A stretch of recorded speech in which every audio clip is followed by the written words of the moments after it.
વિદ્યાર્થી મિત્રો, હું કૃષિક સર સારાસ્વત સ્કૂલ રાતા વાપીમાં તમારું સ્વાગત કરું છું. આજે આપણે ધોરણ 5 સાયન્સ કેમિસ્ટ્રી વિષયના લેસન નંબર 14 ના એમસીક્યુ પાર્ટ 2 વિશેની વાત કરવાની છે. દોસ્તો, ઓલરેડી પાર્ટ 1 ની અંદર આપણે કાર્બોહાઈડ્રેટ, તેનું વર્ગીકરણ અને ગ્લુકોઝના મુક્ત શૃંખલાવાળા બંધારણ વિશેની ચર્ચા કરી. હવે આપણે આની અંદર જ કાર્બોહાઈડ્રેટની અંદર જ આજે બીજા પાર્ટના એમસીક્યુની ચર્ચા કરવાની છે. તો પ્રશ્ન છે, ગ્લુકોઝના મુક્ત શૃંખલાવાળા બંધારણમાં કેટલા કિરાલ કાર્બન આવેલા છે?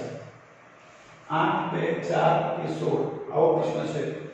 તો દોસ્તો, ગ્લુકોઝનું જ્યારે મુક્ત શૃંખલાવાળું તમે બંધારણ દોરશો તેની અંદર CHO, HCOH, OHCH, HCOH, HCOH અને CH2OH આ ગ્લુકોઝનું મુક્ત શૃંખલાવાળું બંધારણ છે. હવે દોસ્તો, તમને પૂછ્યું છે કિરાલ કાર્બનની સંખ્યા છે. તો કિરાલ કાર્બન એટલે એવો કાર્બન કે જેની આગળ પાસે 4 ક્રિયાશીલ સમૂહ અથવા પરમાણુ અલગ અલગ હોય. તો આ કાર્બન છે, અહીંયા આ OH છે, આ H છે, અહીંયા આલ્ડિહાઇડ સમૂહનો આખો ભાગ અલગ છે એના કરતા, માટે આ એનું કિરાલ કાર્બન છે. એ જ રીતે અહીંયા આ H, આ OH આખો ભાગ અને આ અલગ ભાગ છે એટલે આ બીજો કિરાલ કાર્બન છે. એ જ રીતે દોસ્તો, અહીંયા OH, આ H આખો અલગ ભાગ છે અને આ અલગ ભાગ, આ ત્રીજો કિરાલ કાર્બન છે. અને એ જ રીતે આ OH, આ H આ ઉપરનો ભાગ અલગ અને નીચેનો ભાગ અલગ, આ તમારો ચોથો કિરાલ કાર્બન છે. તો તમારો જવાબ આવશે શું? કે ગ્લુકોઝના મુક્ત શૃંખલાવાળા બંધારણમાં કિરાલ કાર્બનની સંખ્યા પૂછે તો કેટલા આવે દોસ્તો? 4. સમજ પડી? ધ્યાન રાખજો. હવે આ જ કિરાલ કાર્બનની અંદર તમને પૂછે કે પ્રકાશ સંઘટકની સંખ્યા કેટલી હોય? તો પ્રકાશ સંઘટક જો પૂછે તો પ્રકાશ સંઘટકની સંખ્યા પૂછી હોય તો વાઇનહોફ નામના વૈજ્ઞાનિકે એનું સૂત્ર આપેલું 2n, જ્યાં n બરાબર કિરાલ કેન્દ્રની સંખ્યા. ત્યાં કિરાલ કેન્દ્ર છે 1, 2, 3, 4, તો થશે 2^4 અને 2 ની 4 ઘાત એટલે જવાબ આવે 16. તો જો પ્રકાશ સંઘટક પૂછ્યા હોય તો તમારો જવાબ થઈ જાય 16. બરાબર. અને તમને એવો ક્વેશ્ચન પૂછ્યો હોય કે ઇનાન્સિયોમરની જોડ, શું પૂછ્યો દોસ્તો? ઇનાન્સિયોમરની જોડ પૂછી હોય તો આ જે જવાબ આવે એને 2 વડે ભાગી કાઢો તો 8 ઇનાન્સિયોમરની જોડ તમને જોવા મળે. શેની અંદર? ગ્લુકોઝના મુક્ત શૃંખલાવાળા બંધારણની અંદર. તો એક જ પ્રશ્ન અલગ અલગ સ્વરૂપે પૂછાય. કયું સ્વરૂપ દોસ્તો? કે ગ્લુકોઝનું મુક્ત શૃંખલાવાળામાં કિરાલ કાર્બન કેટલા? તો કે 4. તમને પૂછે પ્રકાશ સંઘટકની સંખ્યા તો 2n પ્રમાણે કેટલી થાય? 16. અને પૂછે ઇનાન્સિયોમર કેટલા થાય? તો જે સંઘટક મળે એને 2 વડે ભાગો, કેમ કે એક જોડમાં 2 સંઘટક હોય, તો જવાબ આવે 8. હકીકતમાં પાછળથી એવું સાબિત થયું કે આ જે સંઘટક છે કોણ? ગ્લુકોઝના આ કિરાલ કાર્બન હકીકતમાં ગ્લુકોઝને મુક્ત શૃંખલાવાળું બંધારણ છે જ નહીં, આવું સાબિત થયું હતું. કેમ? તો એના માટેના કેટલાક ટોપિક આપેલા છે કે ભાઈ ગ્લુકોઝ જે છે નંબર 1 NaHSO3 સાથે અને આ હાઇડ્રોજન સાયનાઇડ સાથે NaHSO3 સાથે પ્રક્રિયા કરતો નથી. નંબર 2 ગ્લુકોઝ જે છે એ NH2OH સાથે પ્રક્રિયા કરીને ઓક્સાઇડ આપે છે, પણ ગ્લુકોઝ પેન્ટા એસિટેટ એ NH2OH હાઇડ્રોક્સિલ એમાઇડ સાથે પ્રક્રિયા આપતો નથી. નંબર 3 ગ્લુકોઝ એ સ્કીફના પ્રક્રિયક સાથે પણ પ્રક્રિયા કરતો નથી. સ્કીફનો પ્રક્રિયક આ સાથે પણ પ્રક્રિયા કરતો નથી. અને નંબર 4 ગ્લુકોઝનો જે આલ્ફા સંઘટક છે alpha D plus glucose, alpha D plus ગ્લુકોઝનું તમને જો દોસ્તો બંધારણ પૂછે તો આલ્ફા ડી પ્લસ ગ્લુકોઝ જે છે તે આલ્ફા ડી પ્લસ ગ્લુકોઝ જે છે તેનું રોટેશન પોલેરિમીટરની અંદર જો માપવામાં આવે તો 111 ડિગ્રીનું મળે છે. જો બીટા ડી પ્લસ ગ્લુકોઝનું તમે એનું પોલેરિમીટરની અંદર રોટેશન ચેક કરો, વિશિષ્ટ પરિભ્રમણ બરાબર, તો એ જોવા મળે છે 19.2 ડિગ્રીનું, અને આ બંને સંઘટકનું જો તમે એવરેજ કરશો તો તમને 52.5 ડિગ્રીનું મ્યુટા રોટેશન એટલે કે પરિવર્તિત પરિભ્રમણ જોવા મળે છે। તો દોસ્તો આ બધી જ પ્રક્રિયાઓ, જેમ કે પહેલું NaHSO3 સાથે તે પ્રક્રિયા કરતો નથી, જેમાં આલ્ડીહાઇડ સમૂહ આવેલો છે તો NaHSO3 સાથે પ્રક્રિયા થાય પણ ગ્લુકોઝ પ્રક્રિયા કરતો નથી। આ જ ગ્લુકોઝ NH2OH સાથે ઓક્સાઇડ આપે છે પણ ગ્લુકોઝનો પેન્ટાએસિડેટ ઉત્પન્ન NH2OH સાથે પ્રક્રિયા કરતો નથી। તે જ રીતે ગ્લુકોઝ કિટના પ્રક્રિયા સાથે પણ પ્રક્રિયા કરતો નથી, અને ગ્લુકોઝનો આલ્ફા ડી પ્લસ ગ્લુકોઝનું તમે પોલેરિમીટર નામના સાધનની અંદર જો વિશિષ્ટ પરિભ્રમણ માપો તો મળે છે 111 ડિગ્રી, અને બીટા ડી પ્લસ ગ્લુકોઝનું પરિવર્તિત પરિભ્રમણ મળે છે 19.2 ડિગ્રી। આ બંનેનું સરેરાશ કરો તો આપણને મળે છે 22.5 ડિગ્રી બરાબર। આ મુદ્દાઓ એવું બતાવે છે કે ગ્લુકોઝ એ રેખીય બંધારણ ધરાવતો નથી પણ ચક્રીય બંધારણ ધરાવે છે। તો દોસ્તો આ પ્રશ્નની અંદર હવે આપણે ગ્લુકોઝના ચક્રીય બંધારણ વિશેની વાત કરીએ કે જે એમિલ ફિશર નામના વૈજ્ઞાનિકે આપ્યું। ગ્લુકોઝનું કયું બંધારણ દોસ્તો? ચક્રીય બંધારણ। કયા વૈજ્ઞાનિકે આપ્યું દોસ્તો? Emil Fischer. આ એનું રેખીય બંધારણ છે, પણ એમિલ ફિશરે આપેલું ચક્રીય બંધારણ શું છે? અહીંયા આપણે લખ્યા ચક્રીય બંધારણ।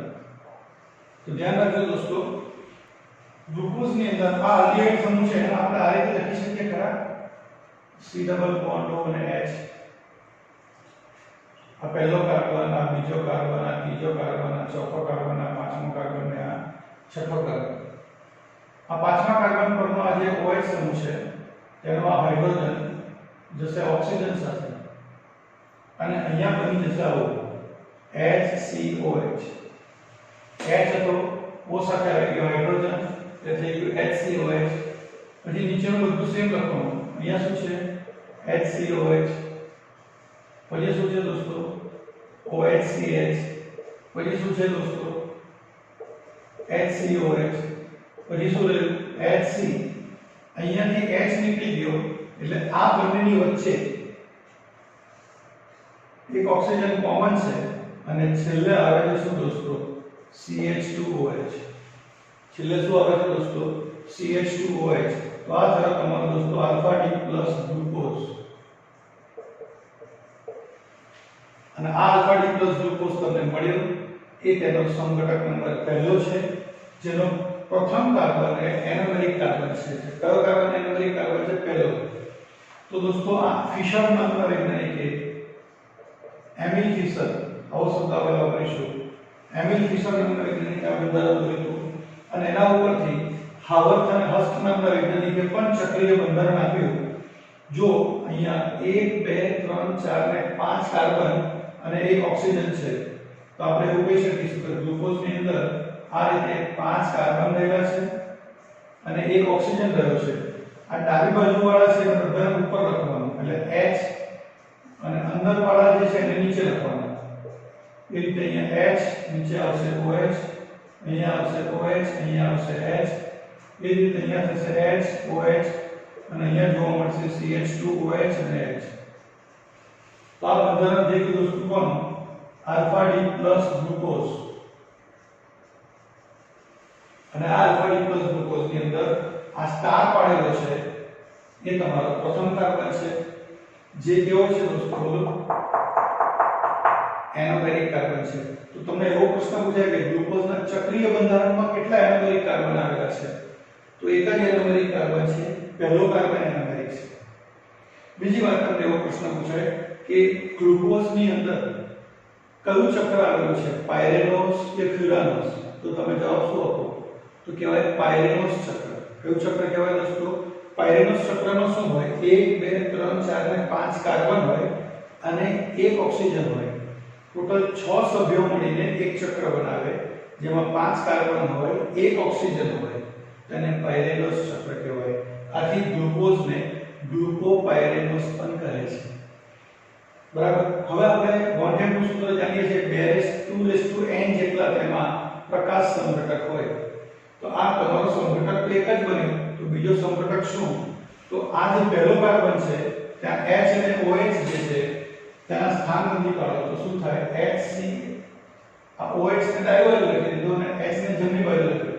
બાકી બધું સેમ લખવાનું. HCOH OHCH HCOH પછી શું થાય? HC નીચે થશે શું? CH2OH અને આ બંને વચ્ચે શું થશે દોસ્તો? એક ઓક્સિજન એટમ કોમન રહેશે. તો આની અંદર પણ આ પહેલો કાર્બન એના નંબર 1 છે પણ આને કહેવામાં આવે છે બીટા D પ્લસ ગ્લુકોઝ. તો દોસ્તો આ જે પ્લસ જે છે એ બતાવે છે તે કેવો છે દોસ્તો? ડેક્સ્ટ્રો સમઘટક છે સ્મોલ d. પ્રકાશ શું કહેવાય? ડેક્સ્ટ્રો સમઘટક એટલે સમતલ ધ્રુવીય પ્રકાશનો જો જમણેરી પરાવર્તન કરે તો ડેક્સ્ટ્રો અને ડાબેરી પરાવર્તન કરે તો ધ્રુવ. તો આ પ્લસ સિમ્બોલ કોના માટે હોય છે દોસ્તો? ડેક્સ્ટ્રો સમઘટક માટે હોય છે. સમજણ પડી? યાદ રાખજો દોસ્તો. આ તમારો થઈ ગયો શું? Alpha D plus glucose. બહુ સમજજો દોસ્તો ધ્યાનથી. હા, તો અહીંયા એનું બંધારણ મને જો દોરવું હોય તો હવે હું આ રીતે દોરીશ. બેન્ઝીન જેવું દેખાશે પણ અહીંયા કાર્બનની જગ્યાએ ઓક્સિજન છે. શું આવશે અહીંયા? તો ડાબી બાજુ છે એને ઉપર લખવાના અને જમણી બાજુ વાળાને નીચે. તો આ થઈ ગયું શું દોસ્તો તમારું?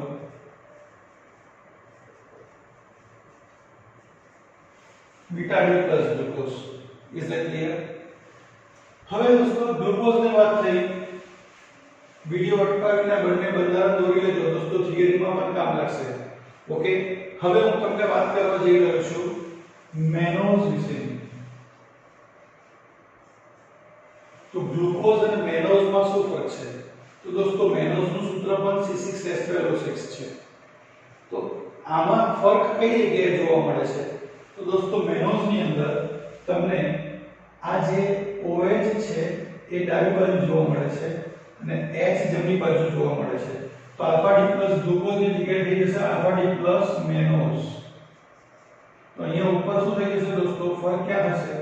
તો ઉપર થઈ જશે OH અને નીચે થઈ જશે H. ઉપર થશે OH અને નીચે શું થશે દોસ્તો? H.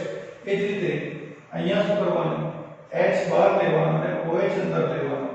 તો આ થઈ જશે બીટા D પ્લસ મેનોઝ. તો શું થશે અહીંયા? H અને OH. બરાબર. આથી આપણે કહી શકીશું કે ગ્લુકોઝ અને મેનોઝ એ C2 એપીમર છે. આ સૂત્ર યાદ રાખજો. ગ્લુકોઝ અને મેનોઝ એકબીજાના C2 એપીમર્સ છે. કેવા? C2 એપીમર્સ. Is it clear? હવે દોસ્તો આપણે વાત કરવાની છે કોના વિશે? ગેલેક્ટોઝ વિશેની વાત. તો ગેલેક્ટોઝ એટલે શું? તો મેનોઝ જેવું જ છે દોસ્તો ગેલેક્ટોઝ. ગ્લુકોઝ જેવું છે ગેલેક્ટોઝ. ગ્લુકોઝમાં શું હતું દોસ્તો? તો આવું હતું. અહીંયા H, અહીંયા હતું OH, અહીંયા હતું OH અને અહીંયા હતું H. બાકી બધું સરખું. પણ ગેલેક્ટોઝમાં શું કરવાનું? અહીંયા આવી જાય OH, અહીંયા રહેશે H. અહીંયા રહેશે શું દોસ્તો?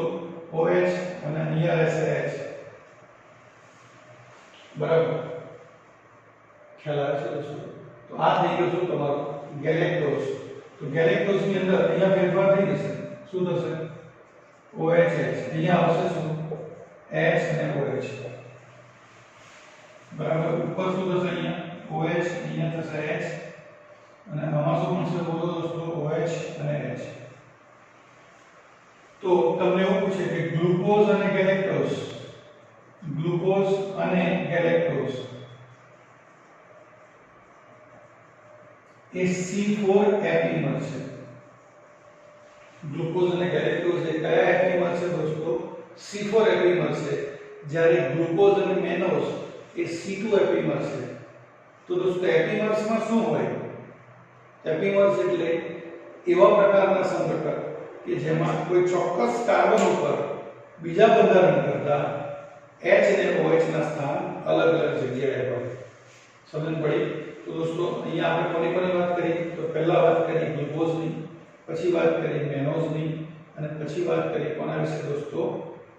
બોલો, ગેલેક્ટોઝની. હવે વાત કરવા જઈ રહ્યા છે ફ્રુક્ટોઝ વિશે. તો દોસ્તો ફ્રુક્ટોઝ શું છે? તો ધ્યાન રાખજો. ગ્લુકોઝ, ગેલેક્ટોઝ અને મેનોઝ આ ત્રણ જે છે દોસ્તો એ શું કહેવાય તમારા? ગ્લુકોઝ, ગેલેક્ટોઝ અને ફ્રુક્ટોઝ ગ્લુકોઝ, ગેલેક્ટોઝ અને મેનોઝ આ ત્રણ તમારા પાયરિનોસ ચક્ર ધરાવે છે. પાયરિનોસ ચક્ર એટલે શું કહેવાય દોસ્તો? તેમાં 6 મેમ્બર આવેલા હોય, જેમાં 5 કાર્બન હોય અને એક શું હોય દોસ્તો? ઓક્સિજન હોય. હવે આપણે વાત કરવા જઈ રહ્યા છીએ કોના વિશે? ફ્રુક્ટોઝ વિશે. તો ફ્રુક્ટોઝની બંધારણ આવું છે: CH2OH, C double bond OH, CH, HCOH, HCOH અને અહીંયા આવશે CH2OH. બરાબર. આ એનું રેખીય બંધારણ છે. આ 5મા નંબરનો કાર્બન છે, અહીંયાથી H જશે કોની સાથે દોસ્તો? O સાથે. તો અહીંયા બનશે શું? પહેલી શક્યતા આ CH2OH ડાબી બાજુ, C અને OH અહીંયા O સાથે OH આવી ગયું. બરાબર. બાકી શું? તો અહીંયા OH, આ H, આ HCOH, પછી HC, આ બંને વચ્ચે એક ઓક્સિજન કોમન અને નીચે આવશે શું દોસ્તો? CH2OH. ધ્યાન રાખજો કે લખીશું કેવી રીતે? તો ઓક્સિજન આ એક આવી ગયો દોસ્તો. બંધારણ તમે દોરો ને તો વચ્ચેનો ભાગ મારી જેવો દોરવાનો, થોડો પહોળો, હા, એટલે બંધારણ દોરતા થાવ. મેં કીધું પ્રમાણે ડાબી બાજુનો ભાગ ઉપર અને જમણી બાજુનો ભાગ નીચે. HOH. પછી શું આવશે? આટલો ભાગ રહે તો અહીંયા આવશે શું? CH2OH અને H. તો આની અંદર દોસ્તો યાદ રાખજો, આ જે કાર્બન છે એ એનોમેરિક કાર્બન છે, અથવા બીજા શબ્દોમાં એને કહેવામાં આવે છે કિરાલ કાર્બન. તો ફ્રુક્ટોઝમાં બીજા નંબરનો કાર્બન એ કિરાલ કાર્બન છે, જ્યારે ગ્લુકોઝ, મેનોઝ અને ગેલેક્ટોઝમાં પહેલો કાર્બન એ કિરાલ કાર્બન છે. આ પણ MCQ માં પૂછાય છે દોસ્તો, ધ્યાન રાખજો. તો આ તમને જે મળ્યો એ કયો ફ્રુક્ટોઝ મળ્યો? તો આલ્ફા ડી માઈનસ ફ્રુક્ટોઝ. આ માઈનસ એ શું બતાવે છે? ફ્રુક્ટોઝ એ લીવો રોટેટરી છે. સમતલ ધ્રુવીકૃત પ્રકાશનું ડાબી બાજુ પરાવર્તન કરે એને લીવો રોટેટરી કહેવાય. માટે ફ્રુક્ટોઝના બંને સમઘટક આલ્ફા ફ્રુક્ટોઝ હોય કે બીટા ફ્રુક્ટોઝ હોય તે કેવો છે દોસ્તો? લીવો રોટેટરી છે. ઓકે, સમજણ પડી દોસ્તો? ઓકે. હવે કોઈ કહે સર આની અંદર ચક્ર કેટલા કાર્બનનું બન્યું? 1 2 3 4 કાર્બન અને એક ઓક્સિજન. કુલ સભ્યો કેટલા થયા દોસ્તો? 5. એમાં 4 કાર્બન ને 1 ઓક્સિજન. 4 કાર્બન ને 1 ઓક્સિજન. સભ્યો કેટલા થયા? કુલ 5. 4 કાર્બન 1 ઓક્સિજન. તેને ફ્યુરાનોસ ચક્ર કહેવાય. શું કહેવાય દોસ્તો?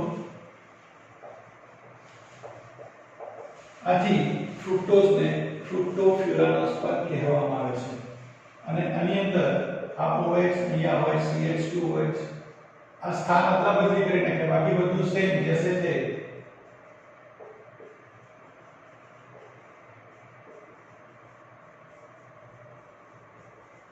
તો શું થશે?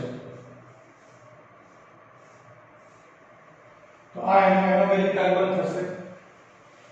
અહીંયા લખી દીધા આપણે દોસ્તો ઓક્સિજન. 5 મેમ્બર થઈ ગયા. શું લખીશું? ઉપર OH, નીચે શું આવશે? CH2OH. પછી બોલતા જાઓ, અહીંથી બોલવાનું OH અને H. પછી શું આવશે દોસ્તો? H અને OH. પછી શું આવશે અહીંયા? બોલો CH2OH અને H. તો એનો આ બીજા નંબરનો કાર્બન એનોમેરિક કાર્બન, પહેલો, બીજો, ત્રીજો, ચોથો, પાંચમો અને છઠ્ઠો. બીજા નંબરનો કાર્બન એ કયો કાર્બન છે દોસ્તો? એનોમેરિક કાર્બન છે. અને કહેવામાં આવે છે બીટા ડી માઈનસ ફ્રુક્ટોઝ. શું કહેવાય દોસ્તો? Beta D minus fructose. તો દોસ્તો આ એનોમેરિક કાર્બન જે છે તેના પરથી પણ પ્રશ્ન પૂછાય. અને મેં આ બધા જ બંધારણ દોરાવતા એપીમર્સ વિશેની વાત કરી. દોસ્તો એપીમર્સ થોડા ક્વેશ્ચન નીટની અંદર ઓલરેડી પૂછી ચૂકેલો છે. ઓકે, તો દોસ્તો આ બધી મોનોસેકેરાઇડ્સ વિશેની વાત થઈ. અગત્યની વસ્તુ શું છે એની અંદર કે કયો કાર્બન એ કિરાલ કાર્બન છે અથવા એનોમેરિક કાર્બન છે. તો ગ્લુકોઝ, મેનોઝ અને ગેલેક્ટોઝ આ ત્રણની અંદર શું થાય દોસ્તો, પહેલા નંબરનો કાર્બન એ કિરાલ કાર્બન છે. કિરાલ કાર્બન એટલે એનોમેરિક કાર્બન. તેમાં શું હોય વિશેષતા, તો તેમાં H અને OH ના સ્થાન અથવા CH2OH અને OH ના સ્થાન શું થાય, ઉપર નીચે જાય. બરાબર. જ્યારે ફ્રુક્ટોઝ ની અંદર કયા નંબરનો કાર્બન કિરાલ કાર્બન છે દોસ્તો, બીજા નંબરનો કાર્બન. બરાબર. પોલેરિમીટરમાં જમનેરી પરિવર્તન કોણ બતાવે છે દોસ્તો, જમનેરી પરિવર્તન કોણ બતાવે, તો આપણે સ્પષ્ટપણે કહી શકીએ કે પોલેરિમીટરમાં જમનેરી પરિવર્તન બતાવનારો સંઘટક કયો છે, તો ગ્લુકોઝ, ગેલેક્ટોઝ અને મેનોઝ. જ્યારે ફ્રુક્ટોઝ એ ડાબેરી પરિવર્તન બતાવે છે, જેને લિવોરોટેટરી કહેવામાં આવે છે. બરાબર દોસ્તો. તો હવે આપણે ડાયસેકેરાઇડ તરફ આગળ વધીશું નેક્સ્ટ ક્વેશ્ચનમાં. વિદ્યાર્થી મિત્રો, હવેનો નેક્સ્ટ ક્વેશ્ચન છે, સુક્રોઝમાં નીચેનામાંથી કઈ ગ્લાયકોસિડિક સાંકળ જોવા મળે છે? ઓપ્શન છે C1*OC2, C1*OC2*, C1*OC4 અને C1*OC6. તો દોસ્તો આ સ્ટાર જે પાડેલો છે એ તેનો એનોમેરિક કાર્બન બતાવે છે. તો ધ્યાન રાખજો દોસ્તો, આપણે સુક્રોઝનું આખું બંધારણ સમજી લઈએ ત્યાર પછી જોઈએ કે તેની અંદર કઈ ગ્લાયકોસિડિક સાંકળ આવેલી છે. તો દોસ્તો સાદા શબ્દોમાં કહીએ તો સુક્રોઝની જ્યારે H2O સાથે પ્રક્રિયા થાય તો આપણને મળે છે C6H12O6 C6H12O6. એની અંદર આ જે પહેલો અણુ જે છે એ તમારો છે આલ્ફા ડી પ્લસ ગ્લુકોઝનો, અને જે બીજો અણુ જે છે એ છે બીટા ડી માઈનસ ફ્રુક્ટોઝનો છે. પહેલો અણુ કયો છે દોસ્તો, આલ્ફા ડી પ્લસ ગ્લુકોઝનો, અને બીજો છે બીટા ડી માઈનસ ફ્રુક્ટોઝનો. તો દોસ્તો હમણાં જ આગળનો પ્રશ્ન જે છે તેની અંદર આપણે શીખી ગયા હતા કે આલ્ફા ડી પ્લસ ગ્લુકોઝનું બંધારણ શું, તો એનો આ પહેલો કાર્બન એનોમેરિક કાર્બન છે, HOH HOH OH HOH અને CH2OH અને H. આ દોસ્તો થયો તમારો alpha D plus glucose, alpha D plus glucose.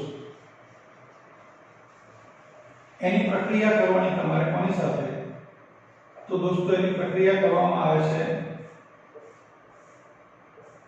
Beta D minus fructose સાથે.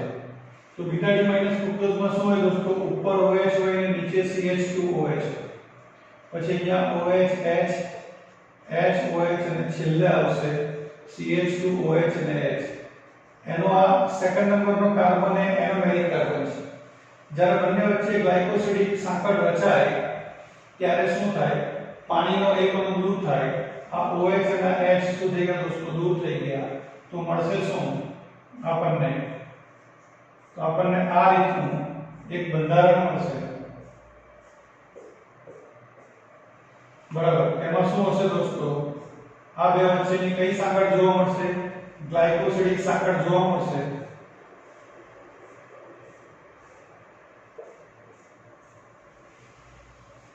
શું આવશે દોસ્તો, અહીંયા H, અહીંયા HOH OH HOH, અહીંયા CH2OH અને H.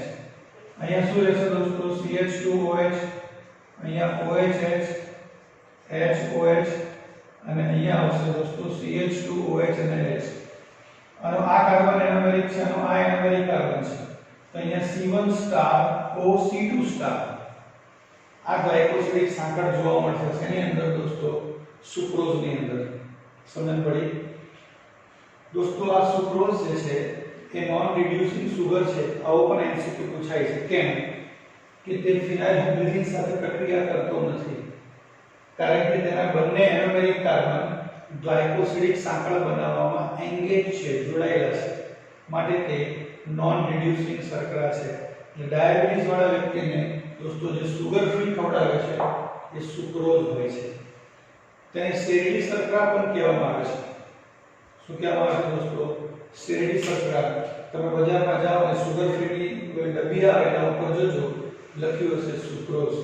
સ્વાદે ગળ્યું છે, બરાબર, પણ શરીરમાં જઈને એનું વિઘટન થતું નથી.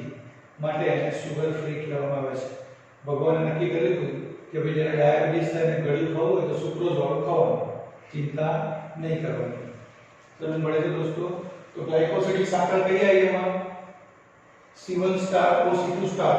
એટલે આ એમસીક્યુ દોસ્તો પૂછાઈ ગયો છે. તમને આવું પણ પૂછાય કે સુક્રોઝના જળ વિભાજનથી કયા બે મોનોસેકેરાઇડ મળે છે? આ બંને નામ યાદ રાખજો. મોનોસેકેરાઇડ અહીંયા તમને ઓપ્શન બદલી કાઢો.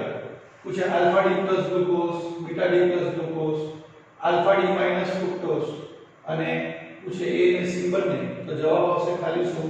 Alpha D plus glucose. કોણ ના મળે? તો A અને C બંને. તમારો ઓપ્શન જોવાનો, આ બેમાંથી એક અથવા બંનેની જોડ આપેલી હશે. આ તમારો ક્વેશ્ચન છે. તો ગ્લુકોઝ પછી દોસ્તો આ જ ક્વેશ્ચન હું તમને માલ્ટોઝ માટે પૂછું. તો માલ્ટોઝમાં કઈ સાંકળ હશે? તો દોસ્તો માલ્ટોઝને માલ્ટ સુગર પણ કહેવામાં આવે છે. માલ્ટોઝને શું કહેવામાં આવે છે? Malt sugar. એનું જળ વિભાજન કરતા આપણને આ બે ઘટક મળે છે, પણ અહીંયા આ ઘટક હોઈ શકે આલ્ફા અથવા બીટા ડી પ્લસ ગ્લુકોઝ. બીજો ઘટક શું હોઈ શકે દોસ્તો? આલ્ફા અથવા બીટા ડી પ્લસ ગ્લુકોઝ. તો અહીંયા મારે આ બીજા ઘટકનું બંધારણ બદલવું પડે. બીજા ઘટકના બંધારણમાં સપોઝ હું તમારી સામે અહીંયા આવું બંધારણ દોરું છું. તમે મને કહેજો દોસ્તો આ કોનું બંધારણ છે? HOH HOH OHH HOH અને અહીંયા CH2OH અને H. બરાબર દોસ્તો. -H2O થશે તો આ OH આ H સાથે જતો રહેશે. અહીંયા આ OH અને આ H છૂટો પડી ગયો H2. તો અહીંયા શું થશે દોસ્તો? તો તમને ગ્લાયકોસિડિક સાકર કંઈક આવી જોવા મળશે.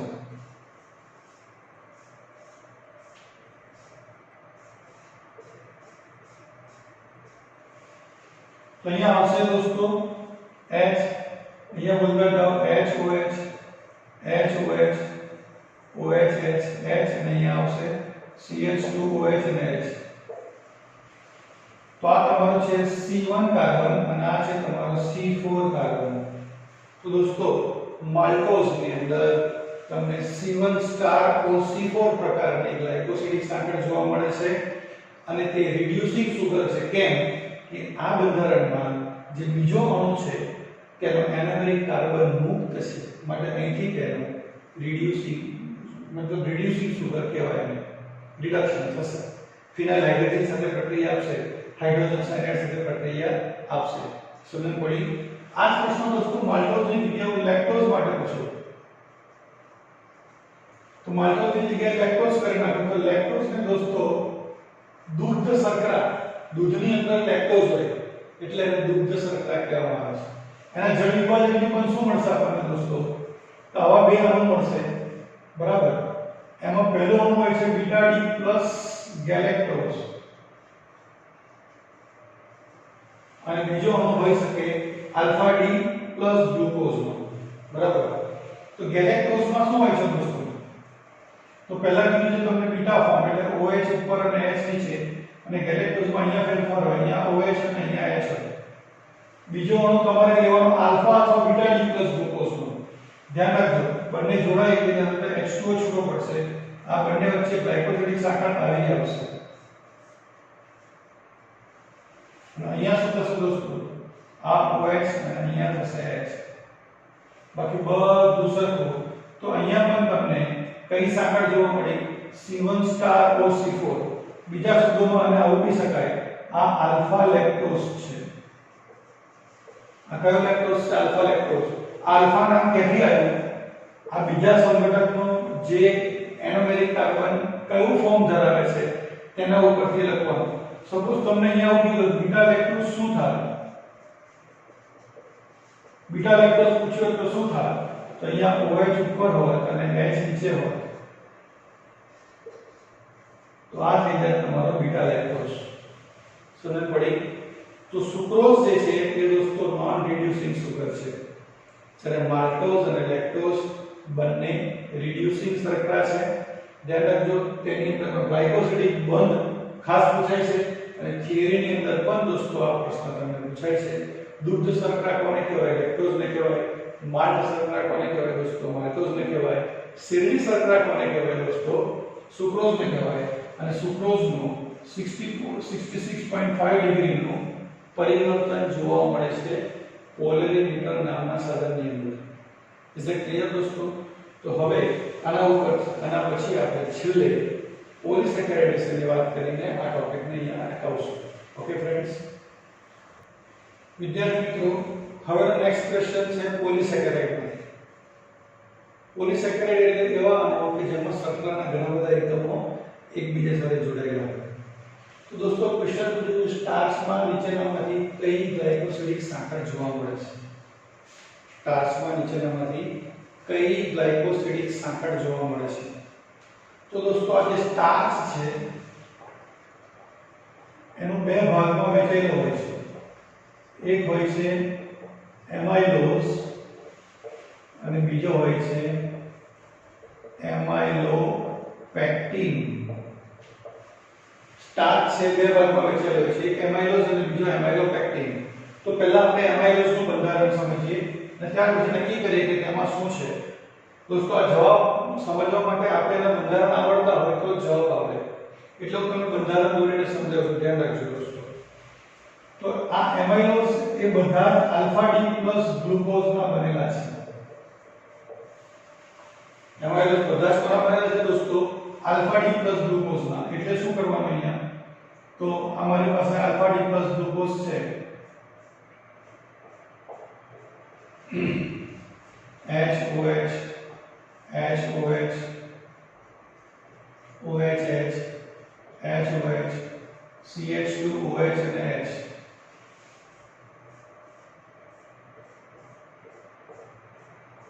અહીંયા પણ શું થશે દોસ્તો? HOH HOH OHH HOH અને અહીંયા થશે CH2OH અને H.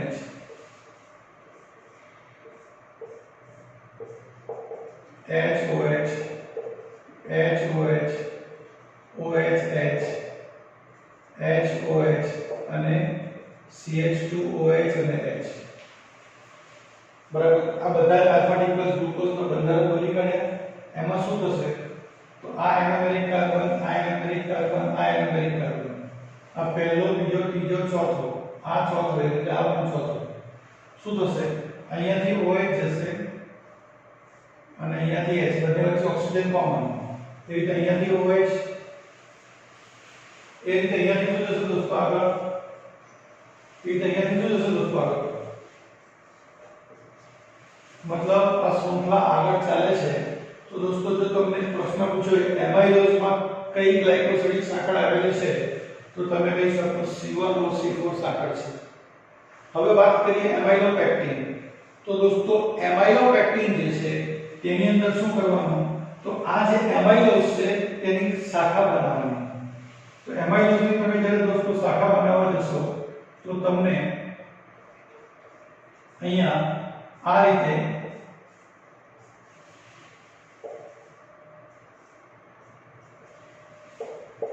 HOH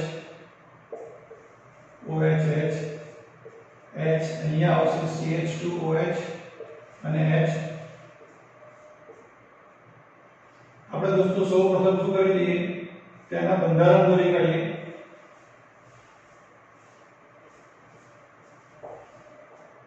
શું આવશે? અહીંયા HOH, અહીંયા આવશે OHH, અહીંયા શું થશે? HO CH2OH અને H. ઓક્સિજન પાછો કોમન આવશે. બરાબર. ધ્યાન રાખજો દોસ્તો, ઓક્સિજન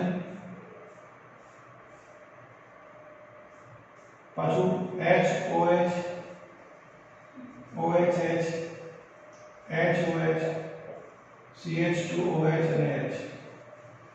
તો દોસ્તો આ જે બીજું બંધારણ બન્યું તેનો આ જે છઠ્ઠો કાર્બન છે, કાર્બન નંબર 6, એ હવે અહીંયા થી જોઈન્ટ થશે એકબીજા સાથે.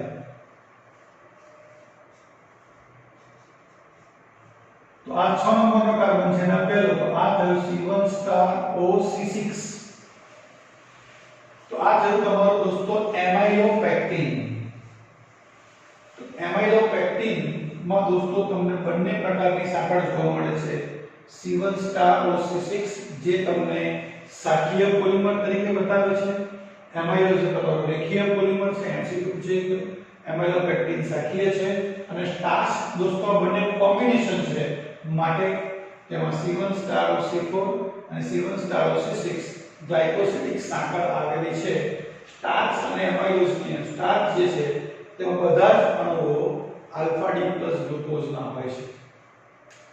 દોસ્તો યાદ રાખજો સ્ટાર્ચ એ સ્વાદે કેવા હોય છે, ગળ્યા હોતા નથી, સ્વાદ વિહીન હોય છે, પાણીમાં અદ્રાવ્ય અસ્ફટિકમય કલીલમય દ્રાવણ બનાવે છે, અને આ નોન રિડ્યુસિંગ સુગર છે।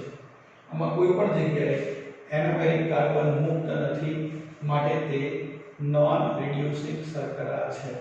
સમજ પડી દોસ્તો? Is it clear? તો આ સ્ટાર્ચ વિશેની વાત થઈ। સ્ટાર્ચ આપણને દોસ્તો ક્યાંથી મળે?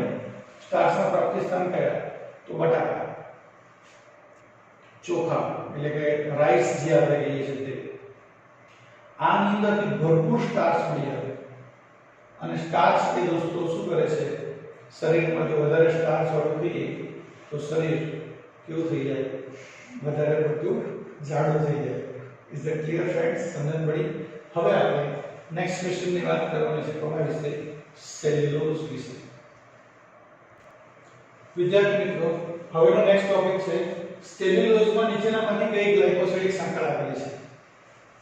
C1*OC2*, C અને D બંને, C1*OC4 અને C1*OC6। તો જોઈએ દોસ્તો સેલ્યુલોઝ ક્યાં તમને જોવા મળે? જ્યારથી તમે વિજ્ઞાન ભણવાનું ચાલુ કર્યું ત્યારથી સેલ્યુલોઝ શબ્દ પહેલા આવ્યો છે। વનસ્પતિ કોષની કોષ દિવાલની અંદર શું રહેલું હોય છે દોસ્તો? સેલ્યુલોઝ રહેલો હોય છે, અને તેનું જવી એટલે જળ વિભાજન કરતા C6H12O6 મળે છે, જે બધા જ બીટા ડી પ્લસ ગ્લુકોઝ હોય છે। સ્ટાર્ચમાં બધા આલ્ફા ડી પ્લસ ગ્લુકોઝ હતા, આમાં બધા જ કેવા છે દોસ્તો? બોલો, બીટા ડી પ્લસ ગ્લુકોઝ છે। તો દોસ્તો બીટા ડી પ્લસ ગ્લુકોઝ નું તમને બંધારણ ખબર છે? દોસ્તો બંધારણ એટલે દોરું છું કે એક્ઝામમાં તમને જ્યારે થિયરી પૂછાય તો પણ તમને એનું બંધારણ ક્લિયર કટ ખબર હોવું જોઈએ। આ H અને OH, બાકી બધી જગ્યાએ શું આવશે? HOH, OHH, HOH, અને અહીંયા CH2OH અને H। દોસ્તો જેટલું ઝડપથી હું દોરું છું એટલું ઝડપથી તમને આવડે દોરતા તો જ તમને ખબર પડશે, તો જોતામાં ઈઝી લાગશે, હા સર બરાબર છે, પણ પ્રેક્ટિકલી તમે દોરવા માટે જશો ત્યારે તમને ખબર પડશે કે કેવી રીતે ઝડપથી દોરાય છે। તો તમે 3 વખત પ્રયત્ન કરશો ને દોસ્તો તો જ તમને આ કોન્ફિડન્ટલી દોરતા આવડશે। લખી રાખજો, પહેલી વખતમાં ભૂલ થશે, બરાબર? ચેલેન્જ છે મારી, ઓકે?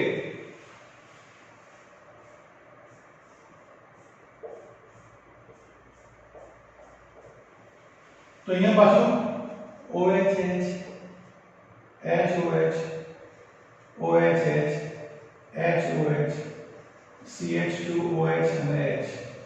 એ રીતે ત્રીજો એક અણુ લઈ લો દોસ્તો અહીંયા,